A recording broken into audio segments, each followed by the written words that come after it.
this issue became a big issue in Pakistan in the 1980s, that why is the witnessing of a woman considered half of the witnessing of a man? This is a common question, meaning in court.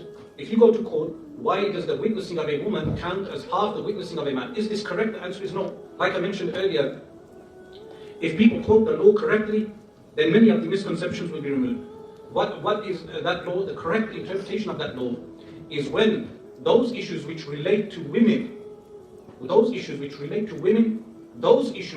the witnessing of a woman is sufficient and the witnessing of a man is rejected. When those issues which relate to women, in those issues, the witnessing of a woman is sufficient and the witnessing of a man is thrown out of court. But there are certain circumstances where the witnessing of a woman counts as half of the witnessing of a man. Not always, in certain cases, like in trade. Why in trade? Because even in the stock market, if you go today to New York and you go to NASDAQ and observe the stock market, you will notice all the people present, most of the people will be men.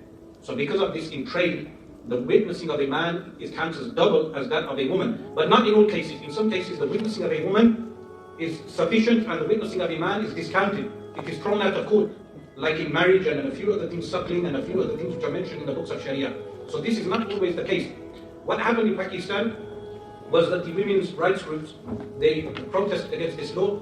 But because in Pakistan you have a polarization of clerics who are unable sometimes to even eloquently explain the Islamic law, at that time there was a polarization between the clerics and the public.